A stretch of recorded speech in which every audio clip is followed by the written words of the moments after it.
آیا نمبر 33 اب دیکھیں گے. 33 وَسَخَّرَ لَكُمُ الشَّمْسَ وَالْقَمَرَ دَائِبِينَ پہلی بار آ رہا ہے. وَسَخَّرَ لَكُمُ اللَّيْلَ وَالنَّهَارَ. سخر پچھلی بار آ گیا پچھلی آیت میں.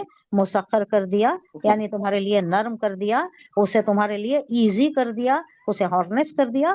لکم تمہارے لیے الشمس سورج کو, والقمر اور چاند کو, دائبین ایک ضابطے کے تحت چل رہی ہیں. برابر سورج اپنے ٹائم پر نکلتا ہے, شام کو غروب ہو جاتا ہے, پھر چاند کا نزول ہوتا ہے, پھر چاند طلوع ہوتا ہے, پھر اس کا بھی ایک کتنے دن کے بعد انہیں بھی ختم ہو جاتا ہے, انہیں بھی ڈھل جاتا ہے, پھر دوسرے مہینے پھر شروع ہوتا ہے. یہ ایک ضابطہ ہے. ضابطہ بولے تو کیا؟ ایک سسٹم, سسٹم. ایک سسٹم ہے, ایک دستور ہے, ایک سسٹم بنا دیا ہے. دائبین ایک دستور بنا دیا, ایک سسٹم بنا دیا, ایک رول ان کے واسطے مقرر کر دیا. اس کے تحت برابر یہ چاند سورج یہ سارے گیلیکسیز یہ سارا سولر سسٹم چل رہا ہے. یہ پورا سولر سسٹم, یہ سولر سسٹم ہی ہے جو یہاں کی دنیا ہے, آسمانی دنیا تک کی دنیا ہے جو ختم ہوگی, جو ختم ہوگی, جس میں تغیر ہوگا, چٹیل میدان ہو جائے گا. یہ کیا ہے, سورج چاند یہ سب بھی کیا ہو جائیں گے, ایک دوسرے میں گڈ مڈ ہو جائیں گے. پہاڑ چلتے پھریں گے روئی کے گالوں جیسا. یہ ہوگا یہاں پر اوپر کے آسمانوں میں نہیں, 7 آسمان کی جو بات کر رہا ہے نا اللہ, اس میں نہیں. یہ صرف یہاں سولر سسٹم میں یہ تغیر رونما ہوگا. اس کی شکل ہی بدل دی جائے گی, اس کو دوسری ہی شکل دے دی جائے گی. وہ آتا ہے قیامہ میں بھی آتا ہے, سورہ دہر میں بھی شاید آتا ہے, اما پارے کے بہت سے صورتوں میں آتا ہے, وہاں ہم ڈیٹیلز دیکھیں گے. وہ سخر اور مسخر کیا لکم تمہارے لیے شمس و قمر کو اور چاند دائبین ایک دستور کے تحت چل رہے ہیں, برابر چل رہے ہیں. کوئی ایک دوسرے کو پکڑتا نہیں, انٹرسپٹ نہیں کرتا, کوئی ایک دوسرے کے آگے نہیں چلا جاتا. ایک ضابطہ مقرر کر دیا ہے اللہ نے.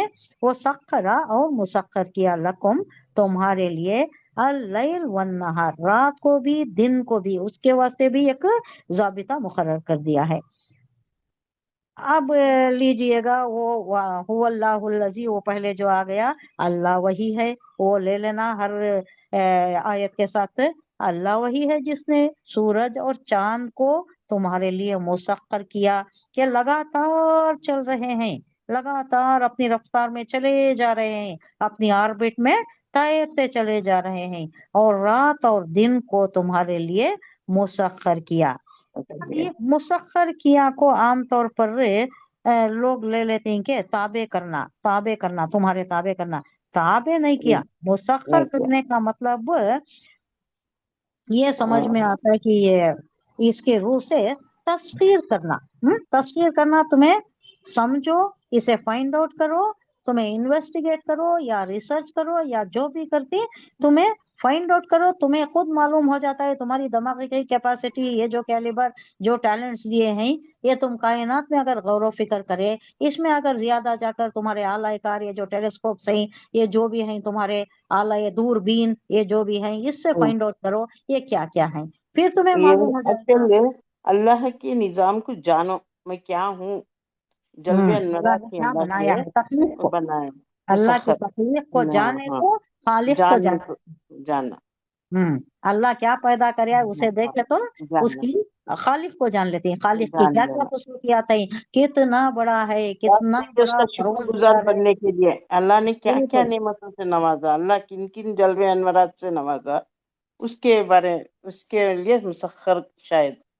دیکھیں ہم نے فائنڈ آؤٹ کرو, ڈسکور کرو, اس کی تعریف کرو. چونکہ آنکھیں من کر چلو نہ کو, یہ جو بھی تمہارے اطراف نظر آ رہا ہے جانوروں کی طرح نہیں دیکھنا, چشم جی بصیرت سے دیکھو, اور اس میں کیا ہے اللہ کی معرفت جانو, بالکل اللہ کی تعریف کرو. حالانکہ انسان کے لیے ان چیزوں کو مسخر کرنے کا مطلب اس کے سوا کچھ نہیں ہے کہ اللہ تعالیٰ نے ان کو ایسے قوانین کا پابند بنا رکھا ہے جس کی بدولت وہ انسان کے لیے نفع بخش ہو گئی ہیں. یہ قانون ہے, یہ قانون کے تحت اسے جکڑ دیا ہے اللہ نے, ایک ضابطہ مقرر کر دیا ہے. فار ایگزامپل کشتی اگر فطرت کے چند مخصوص قوانین کی پابند نہ ہوئی تو انسان کبھی بحری سفر نہیں کر سکتا. کشتی چلتی ہے, کیسا چلتی ہے,